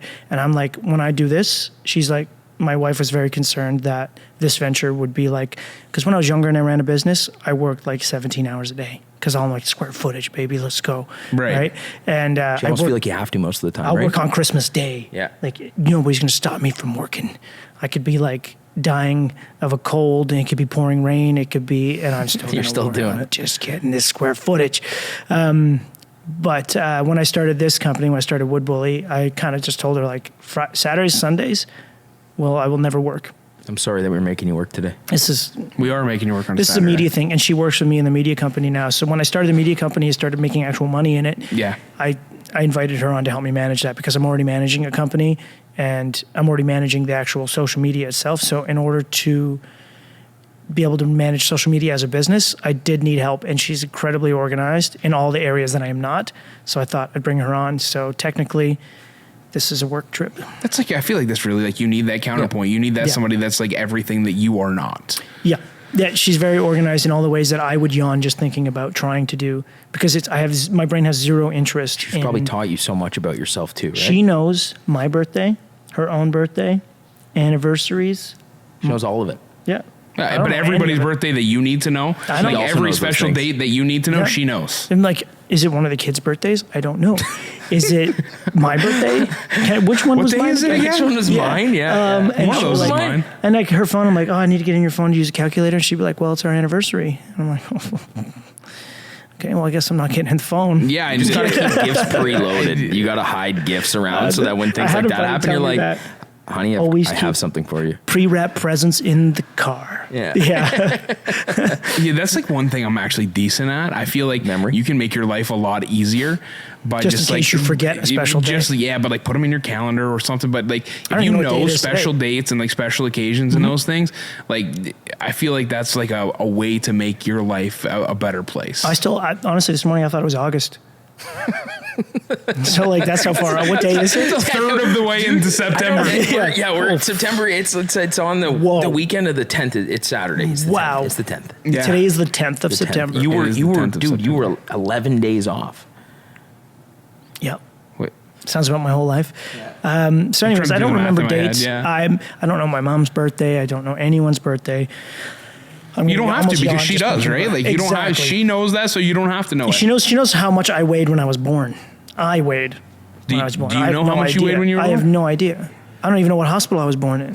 So I have another question. I have another question for you, Gordon. Yeah. So the importance of that, right? Having that in your life, like not the importance of not knowing where you were born, but the importance of, but It's very important. But the has no relevance to importance reality. of the family and like the people that are closest to you, whether that comes from, you know, your brothers and sisters, your best friends, whether it's from the people around you, you need a support system. It takes a village, right? And I mean, like, I would say, from personal experience, there are people that don't believe in you. They might be the closest people to you and they have a hard time believing in you right off the bat. But, you know, when you're getting started as a company or when you're about to take that jump, it takes a switch. There's a switch because there's going to be people that are going to be at the start. They're going to be wishing you the best of luck, but they don't necessarily 100% believe in what you're doing because they're the type of people that need to see results before they can turn around and say, you're right. Doing a good job. You're right. And that's most people. So I don't hold grudges about everyone who said, If you did, you dumbest idea of your life, and then it ends up being the best idea of my life. You wouldn't have friends. Exactly. Yeah. So just like, or family or anything else. Well, I was right, but that's okay. Yeah. You were all wrong. Yeah. I'm not going to mention it more than 5 or 6 times. So to anybody out there that's listening or watching, every time I see them, anybody out there that's listening and watching that's about to go through this jump, they're here, they're at the hurdle, and they're about to jump over it, and they are experiencing some pushback from the people that are closest to them. The people that are afraid that mistakes will be made that they can't control. Correct. So what would you say? Do you want to know what I would do or what advice I would give? Sometimes they're two different things. So advice I would give to somebody is take advice with a grain of salt, obviously. Don't take one person's advice and act on it. That's crazy. Take advice from multiple sources, weigh it, and then do what the hell you were going to do to begin with. The advice is just a thing that you have to do to be responsible. So if that's what's in your heart. Yeah. Like if that's what's in your heart, just follow it. Yeah. Advice is just a formality, but I always take it. I always ask for it. And I'll ask people who have been through what I'm about to go through. For example, I was about to sign something like an important contract. And I asked the only 3 people I know who have also signed contracts like this. And I was like, typically, how does this work? Because I'm so foreign to this, but I already know what I'm going to do. But I got 3 different opinions from 3 different people who have been through it and successful. And I was like, okay, so I guess it really doesn't matter. I'm just going to do what works for me and it caters to what I'm currently doing, what I'm planning to do in the future. And that's what I'm going to do. And you don't want to live with a regret. So like, I think if you choose somebody else's decision that's against your own, that is a higher probability of regret. You go, well, obviously, because that person's not me. Right. So you have to trust yourself. You have to know yourself, and you have a vision that's impossible for you to completely share and convey to someone else. So you have to follow that vision. I feel like there's also like a thing where somebody can run through the traps with you and they can tell you what could potentially go wrong or maybe something that you're not seeing and say like, oh, hey, what about this? What about that? But just to flat out say, don't do it. Or those are 2 very different things. If I'm running through the traps with Jay and saying, well, this could potentially happen, or you could potentially like run into this hurdle or this roadblock. Not blow off my leg through fields of landmines countless times. But like to be able to work through the traps versus being able to say, no, don't do it. Those are 2 very, very different things. And somebody who says, no, don't do it, that's not really a great piece of advice. You don't really understand why they say that. And then it's just like, wow, my mom is doubting me. My dad is doubting me. My best friend is doubting me. They're supposed to. Versus, but I feel like. Look at what they've accomplished and then compare it to their ability to take risks and succeed. And also think about what's the worst that could happen short of death. Right. And that goes back to what we were talking about, the lows and the highs of the highs, I've been to the lowest of low. I was born on the lowest. I was born on the floor, right? So like finding the floor, literally. No.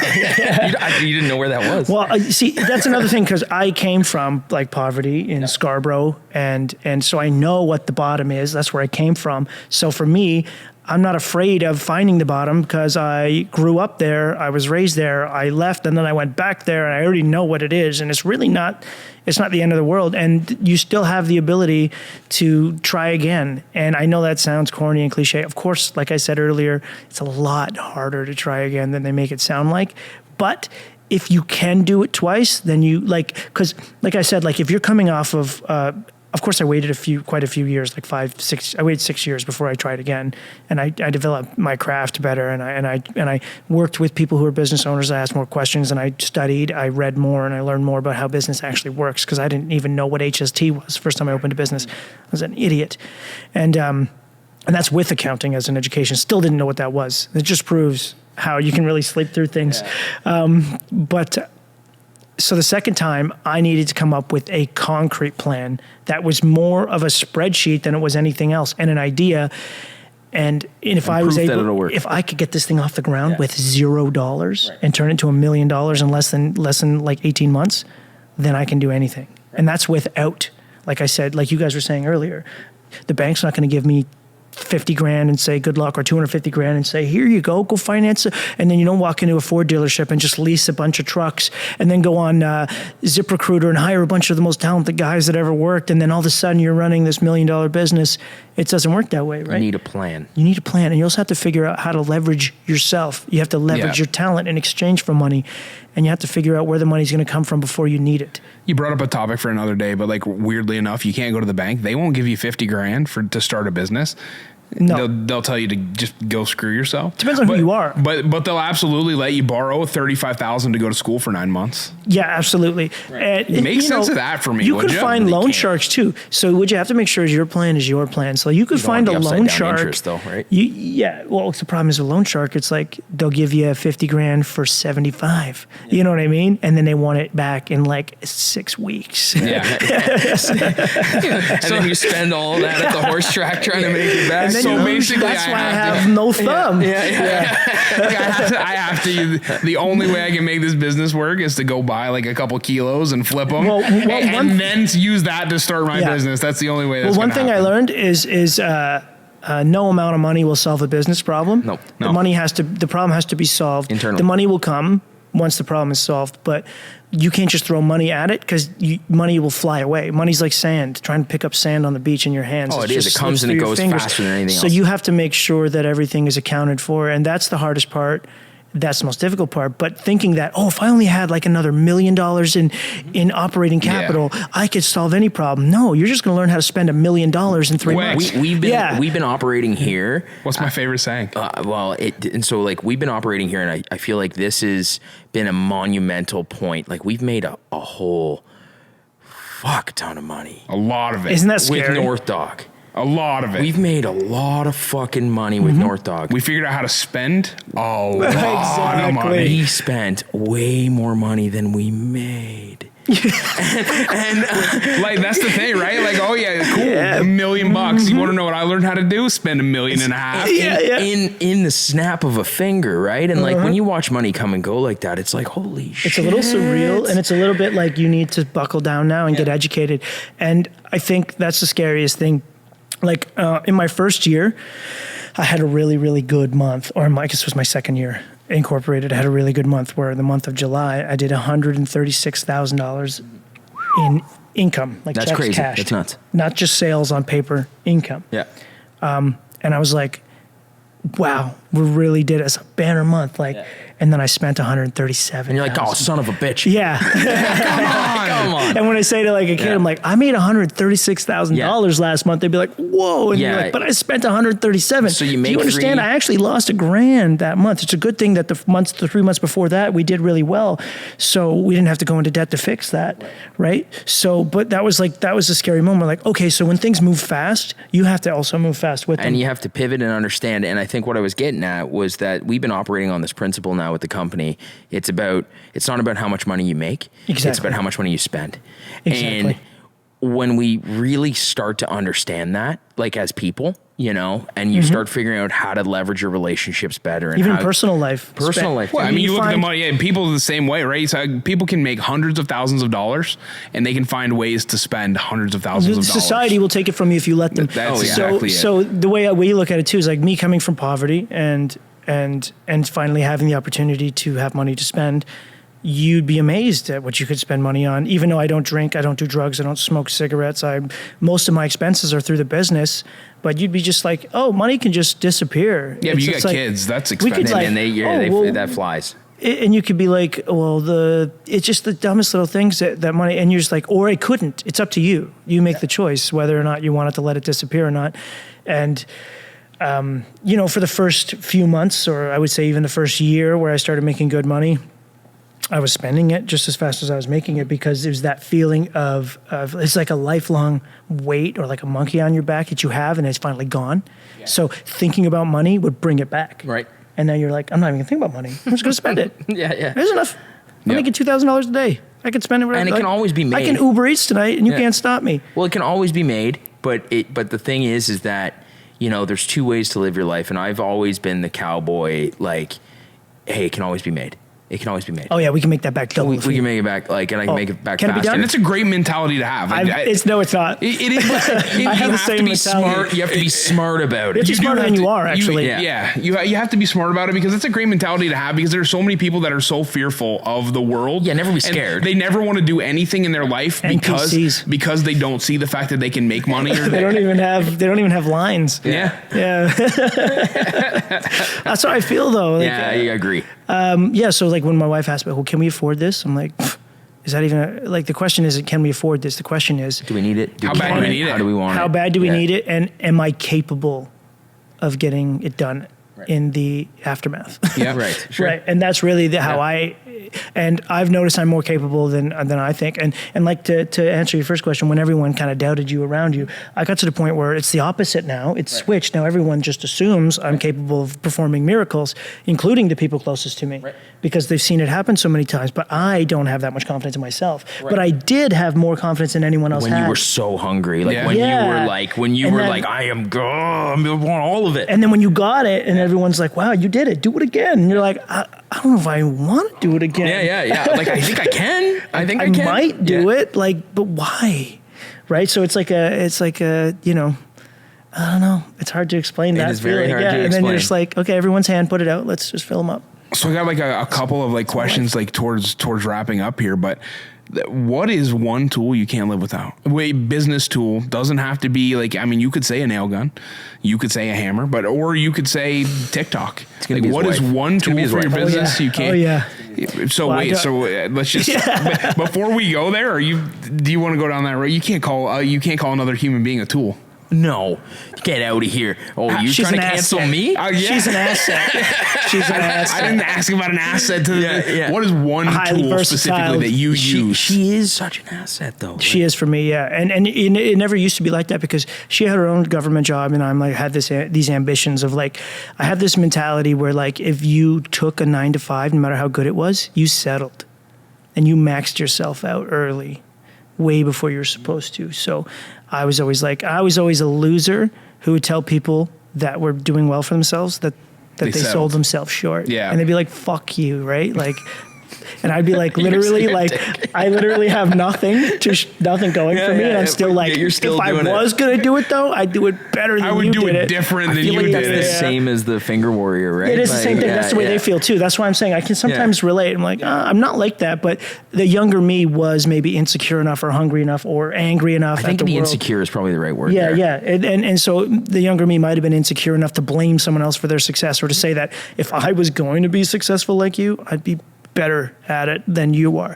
And I think a lot of people do feel that. And I used to feel that about myself too, though. So that's why I'm like, I can't sell myself short. I have to do something that I really want to do the way I want to do it in order to feel comfortable doing it, because I could take a 9 to 5, but like, now that I've established myself in business and whatever, I can't imagine what is there to lose by leaving a job.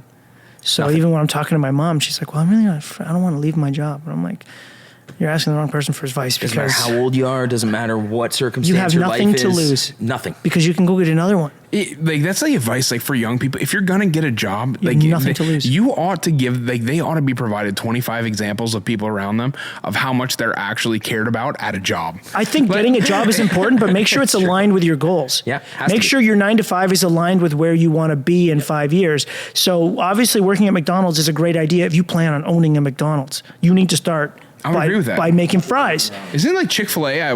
Never mind. That's a American But like, thing. or if you're in university and you just need to make money, then find something that makes you not completely exhausted and miserable, so you can focus on your studies and make your money. But like if you're trying to build a career, settling for a job that's dead end, that goes nowhere, doesn't make any sense because it's not aligned with your 5-year plan. Even if you don't have a 5-year plan, just think, what do you want to be?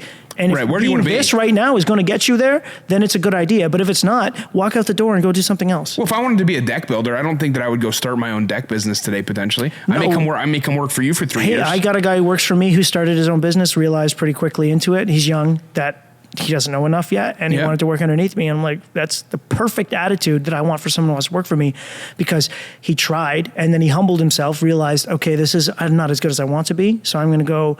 And he seen me on TikTok and he's like, can I work for you? And I was like, sure.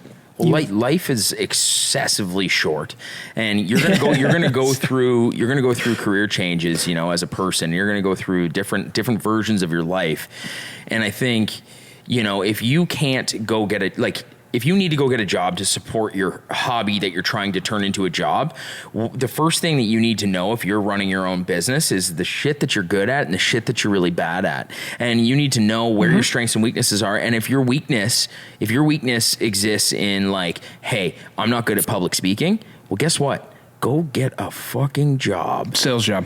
Go get a sales job that teaches you to talk to people, because you need to know that your weakness is a weakness, but you need to make your weakness a form of a strength compared to somebody else. That ought to be a prerequisite to start any job for yourself. So rather than playing your strengths, you think it's important to strengthen your weaknesses? I agree that you need to play your strengths, but what I also believe personally is that if you're going to be doing a job that you don't want to do, and you're a dead end, quote unquote, and that you don't think that that's going to be your career, I would say make that the most lucrative. If financial compensation isn't the most lucrative thing out of that, if you're going and making $18 an hour for something, and you're just doing this to friggin' survive, just to pay bills, it should be to an end game. You should have an end game involved. You should have an end game, and that end game should be to take the job that is going to teach you something about yourself that you didn't. That you weren't good at, that you didn't know. You should, because you've got a bajillion jobs out there for $15, $16, $17, $18 an hour. There's a bajillion out there. You should be, going and putting yourself in a situation where you're teaching yourself something that you want to learn or you need to learn in order to accomplish the further goals that you have in your life. And I think that that's the mentality that, that's the hunger that will set you up for complete success in the future, rather than just walking blindly one foot in front of the other. Yeah. So do you feel like there was anything that we should have talked about that we didn't? Anything you got coming up? Anything you want to just... Yeah, what's in the pipeline? What's in the pipeline for Wood Bully Media? So some stuff I'm not allowed to talk about. Oh, shit. Sometimes you write your name on the dotted line and now you're not allowed to talk. But cool stuff in the future, for sure. I wanted to do the Beat the Bully. Have we talked about that yet? We did not even talk about Beat the Bully. No, we filmed that here. Yeah. At this shop. So cool. We had this extra space here. So the idea was the finger bangers or the finger warriors. That's what you call them. Bangers? You just call them the thing is, like, he really took it even to a whole new level, because originally you were taking your haters online and you were saying, hey, like, there's more than one way to skin a cat. Yeah. And you say, hey, or that's an American thing, I think. But I say, that's right. There's more than one way to skin a cat. There's more than one way to slap this puck. But literally, you went from that to being able to, like, show people, hey, I can do things differently. Yeah. And then said, I'm going to take it one step further. And if you think you're so much better than me, let's do it. Yeah, and really, actually how that happened was I was in Florida, in Orlando, at the International Builder Show.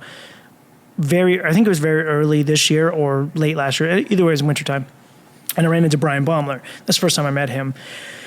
And we were talking, and I was like, I think social media is the future, anyways, of this kind of entertainment. Like HGTV, I grew up watching it. Guys like him, guys like Mike Holmes, and you kind of look at it like, I guess that'd be a really sick gig to have if construction was your career and you're an entertainer, that kind of person. You really want that to be where you land. That's the ideal mix of everything. You get to do your trade, plus you get to be an entertainer, right? So I always looked up to them. So when I met him, it was pretty cool. And then I was like, but I wouldn't even do TV, right? And he's like, oh yeah? I'm like, yeah. He's like, well, if I offered you, like, if I got you to sit down with my production company, what would you say? I'm like, well, I guess I would say yes. Yeah. I might do TV. Well, did I say I wouldn't do it? I meant to say I definitely would. But so he's like, well, if you have any ideas or anything, pitch it to me. And I was like, well, it just came to me literally as I was saying it. I was like, well, why don't we do it a competition series where I challenge trolls from the internet to come and go head to head with me. We'll call it Beat the Bully. Just literally as I was saying it in one sentence. He's like, that's really good. I like that. I'm like, oh, thanks. He's like, and then he set me up with his production company. We sat down and we had a meeting about it. And they're just like, well, it seems like a really difficult thing to produce. And it seems like the trolls either A, won't show up, or B, nobody really wants to hang around them or have them around. And it seems like maybe even like a... Why? Because they liability. smell bad, or like... A liability, maybe they get violent. They live under bridges. They do. Trolls. So they were right about all those things. Plus they said, you're probably not in a position to be able to hold... Did you feel like they were right when they told you that, right in the moment? I felt or like did they you take were some right. sort of like... No, I felt like they were right about their interests in it. Sure. Yeah. So when they said, like, also you're not known on television yet, so for you to come in as just the host of who are you to be beat, right? Who is this guy? Yeah, so she's right about all that. So I was like, well, coming from their position, I could see that they were correct. From my position, I still feel like I'm correct. So I decided to do it on my own. And then we basically just put this together. Was going to act as a pilot, but I really just wanted to make a web series because a lot of construction content sucks. It's entertaining if you like construction, but I wanted something that even people who don't know anything about construction would want to watch. And I figured that we can produce this like a real television show. Of course, it took a lot more time, effort, and money to make a 25-minute video the way we did. And I had to find a space to do it just in case it rained, which it did pour that day when we were here. Yep. So if we didn't do it in the space, we would have got rained out, and it would have ruined everything. Yep. So a lot of the stars had to align. I guess that's what they call project management, when you make stars align. But we did it, and it did well. First week did 100,000. So because I pitched a lot of sponsors on it too, and they're just like, I don't really understand. These are people who would sponsor my videos anyways, normally. Like, these are already relationships I had. I'd be like, well, I got this great idea, and it's going to be big, and here's how we're going to do it. And they'd be like, well, it sounds cool, but I don't know what you're talking about. And then after it came out, of course, the phone started ringing almost immediately, like the next day. Everyone's like, we want to be part of the next one. We want to be part of the next one. I'm like, I told you guys about this. And there's like, well, we didn't see it. Like, we didn't know. It goes back to those people who don't believe in you before you do something. And then once they see it, the proof is in the pudding, right? Yeah, some people they don't visualize it. Or sometimes I think maybe I do come up with crazy ideas sometimes. So they're like, let's see if this one pans out. Right. And this one happened to work out really well. So the plan is, at least for Bully Media is concerned, we're going to keep producing this series as many times as we can. I've got hundreds and hundreds and hundreds of people who want to challenge me now. And the first time there was only a few. There's not going to be a shortage. There's no shortage. But what I'm debating on is if it's worth... I know the original thing that made it cool was to get trolls involved, but I don't think they deserve a platform. I like the way you approach it, though, to be honest, where you kind of like say, hey, there's more than one way to do things, and you kind of like show those people different ideas. And realistically, I don't know that your competitor was a bully by any means, or cool. Somebody who was a troll. Yeah, he seemed like a good dude. But, I feel like they deserve a chance to really see how talented you actually are, because when you walked into this facility after building that build, which, if you guys haven't watched the video of Beat the Bully, go watch it. But realistically, in walking into this facility, there was just such a difference in a very short amount of time in your quality of work versus somebody else's.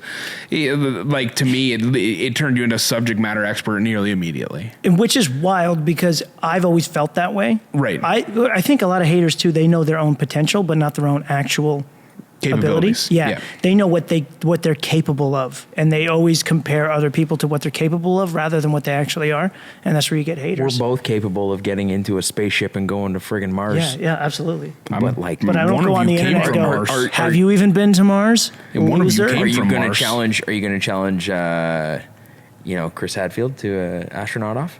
No. I don't think so. I'm not going to challenge anybody, but I'm going to let people challenge me. So an open invitation to a challenge is different. And if anybody wanted to step up, I would let them do it. And you're going to dominate. In fact, what I'm thinking of, there's a few ideas I have, and I'm still not 100% sure. Do I want to take on the challenger's expertise? Like, so say this guy specializes in framing roofs, that's what we're going to end up doing. Or this guy specializes in tile floors, that's Stuff what that you're we're not I think necessarily you're the greatest at. You're talented enough that you could do it, and I feel like you are of the mental capacity that you would know that you need to go watch some videos, go find some professionals, go look for those tips and You tricks. want to the do a biggest- table off? Yeah, we can. You destroy me, I think, because I don't even know how epoxy works. The maddest, That's so fun, though. The maddest I've ever made Jason. This is an honest, true story. The maddest that I've ever made him was meant it. I did mean it. We're going to do this again. But the maddest that I've ever made him was the fact that because I'm just such a confident guy, and I'm like, I believe that if I study something enough, I can be really, really good at it. And so we were talking about doing a table build off, and I'm like, not only do I think I can compete, I actually believe. I don't think you can beat me. I believe that I can win. I told him I thought he was a one-trick pony because everybody has their look, their style. I just love it. And I'm like, you're just kind of everything. You have shake it up? you have your look, your style, and I'm going to do something very, very different, and I'm going to beat you. And I don't he didn't talk to me for like a day and a half after that. That's pretty funny. He was big. He was like, you are fucked. Yeah. I mean, he was pissed. Like he was mad. I was just like, let's go right now. Gloves are off. Like, Tilly, we're doing one right now. That was how I felt. You were mad. You were angry. I wasn't angry. I was very passionate because like You worked very, very. That's a good way to describe it. worked Right? very, You're supposed very to be my hard. right-hand man. That's That's right. competition. Yeah. You worked very, very Yeah. hard to get where you are, and you have the only thing I would be doing would be like emulating what you were doing anyway. So Probably, Using all the you'd be things you taught him. you'd literally be thinking of me the whole time, and then Yeah. you're like, I'm gonna beat you, and yet you've just literally everything I've taught you. Yeah, imagine if he does too. Imagine if he does. That's how you become a Jedi. That's actually why he'll never do it. Isn't that how you No, become I'm a doing it Jedi in a though? heartbeat. Isn't that how it's done? Yeah, it is how it's done. You can never be a Jedi until you beat The Jedi. the Jedi that trained you. Yeah, Yeah. he'd probably take me down. Nah, I don't. You think so? I don't know. Well, I don't know, we'll we'll find see. out. We must find I'll out. host. We're gonna do a charcuterie off. Charcuterie off is too easy. Unless It's way you're going too to turn one of these slabs into a charcuterie board for someone like That's me. exactly what I would do. would do, by the An way. entire cheese meat party. absolutely- That would do. slab over there, I would do the big one. It's already done. All you got to do is oil it. That's it. Just cut a handle and oil it. Yeah. Soak it. In Handle. Yeah, yeah. All right, That's we literally- need to wrap this thing up. We do. So Yeah. let's finish with some rapid fire questions. yeah. So Gord, I got like some rapid fire questions for you. Okay. Just like quick one word answers. Like, I'll do my best. Screws or nails? Only one word. Fast. Yes. Synthetic or wood? Wood. Quality or quantity? Quality. Quantity. I'm struggling over here, but quality. He says city or suburbs?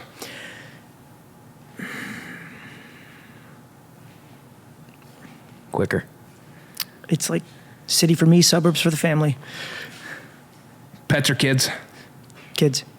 Good answer. Dogs or cats? Dogs. TikTok or Facebook? Facebook. Mountains or beach? Mountains. Bamford or Lightfoot? Lightfoot. You mean Gordon Lightfoot, right? Yeah. Oh, fuck yeah. Oh, hell yeah. A Gordon question. Jesus. Of course, that was the Gordon question Gordon of the day. Lightfoot's the greatest Canadian musician ever born. Thank you. All right. Yeah, That's it. That's it. Boys, that's it. That's it. That's a wrap, All right. Gordo, honestly, thanks, man. No problem. That's buddy. awesome. Thank you so much. You're welcome. Yeah. This was fun. Cool. Rock and roll. Out of here. Click.